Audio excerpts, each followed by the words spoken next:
Eu não sabia. Um jeito fácil de explicar as coisas.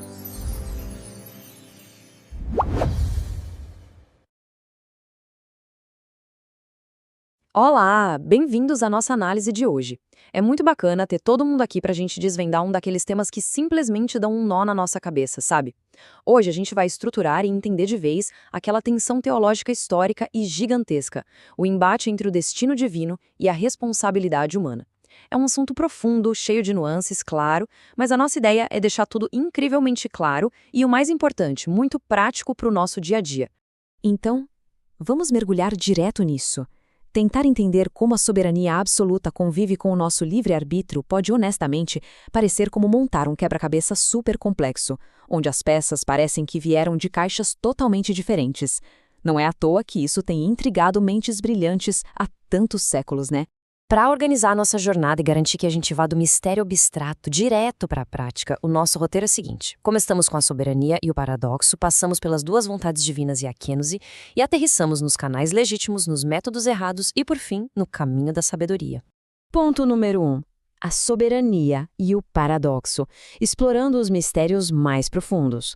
Historicamente falando, a gente está pisando num verdadeiro campo minado da teologia. Sabe aqueles debates acalorados de séculos entre sistemas complexos, tipo o calvinismo de um lado e o arminianismo do outro?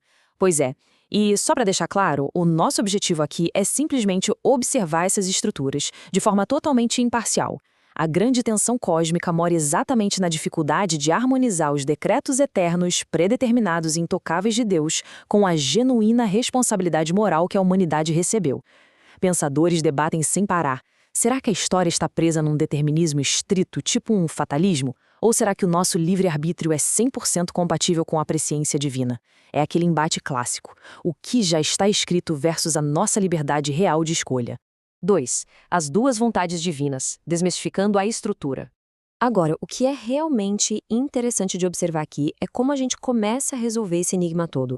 A chave para desmistificar a confusão é basicamente dividir a vontade de Deus em duas categorias distintas. Funciona assim: de um lado, a gente tem a vontade decretiva. Esses são os decretos ocultos, soberanos, aquele plano eterno onde tudo já está perfeitamente determinado e sobre o qual, convenhamos, a humanidade não tem controle. Do outro lado, a gente tem a vontade preceptiva, que é a vontade revelada através dos comandos morais nas Escrituras. Aquelas regras de conduta que exigem a nossa obediência e a nossa escolha. Entender essa diferença limpa a área na hora.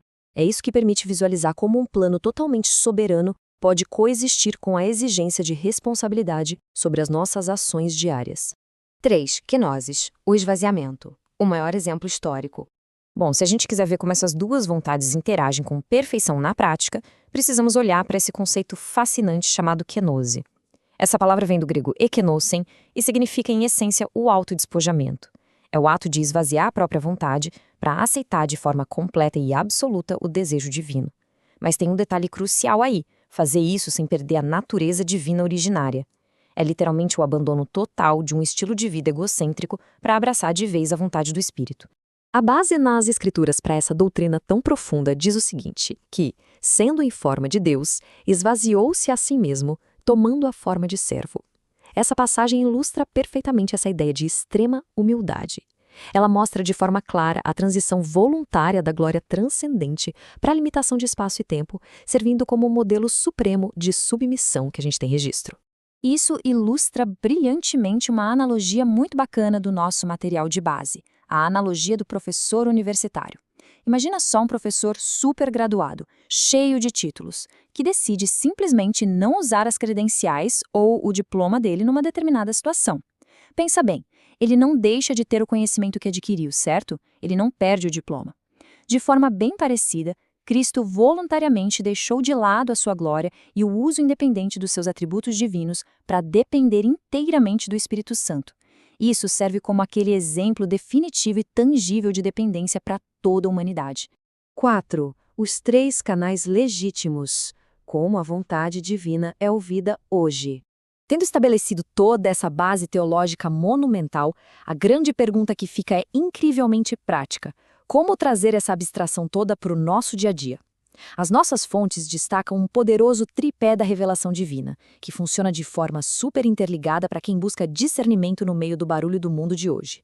Primeiro, a Bíblia funciona como a voz primária, aquela voz que oferece a direção moral inegociável. Segundo, o Espírito Santo entra como o intérprete dinâmico, aquele testemunho interno no coração. E terceiro, a comunidade de fé, que serve como uma rede de confirmação e de conselho maduro.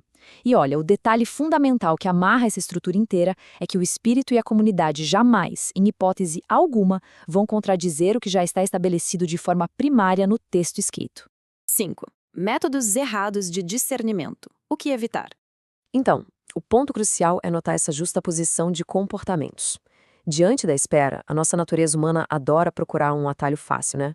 Mas veja bem, em vez de ficar caçando portas abertas aleatórias, que no fim das contas podem ser apenas coincidências, o caminho certo é estudar os contextos bíblicos com dedicação. Em vez de ficar exigindo testes arbitrários como se fosse uma barganha, o foco tem que ser exercitar a sabedoria e a ponderação. Fica um alerta muito claro aqui. Tratar as escrituras com aquela velha rotina da Bíblia mágica, sabe? De abrir numa página qualquer, fechar o olho e apontar o dedo achando que vai resolver a vida, ou confiar puramente naquelas emoções passageiras que mudam a toda hora, isso invariavelmente leva a erros de julgamento e a muita confusão. A real é que remover uma passagem do seu contexto histórico e literário original é literalmente o caminho mais rápido para transformar um texto super rico num pretexto perigoso. É uma armadilha clássica que acaba mascarando as nossas próprias vontades e desejos sob o disfarce intocável de uma suposta direção superior.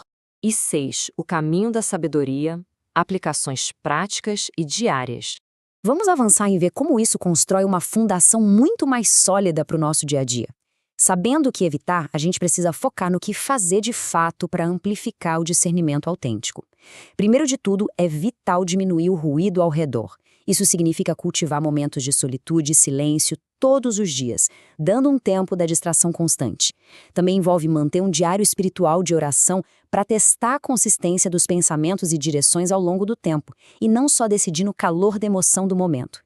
Requer praticar a obediência imediata àquilo que já está claro para a gente, porque a obediência funciona como um verdadeiro amplificador da clareza. E, logicamente, mergulhar na literatura sapiencial, lendo livros como Provérbios, Jó e Eclesiastes, que vão treinar nossa mente a pensar de forma ponderada e sábia. O que nos deixa com esta provocação profunda para fechar a nossa exploração de hoje, já que a verdadeira sabedoria é forjada ali, no fogo do período de espera e naquele longo processo de ponderação. Será que o objetivo final de tudo isso é simplesmente ter a resposta pronta e fazer a escolha certa?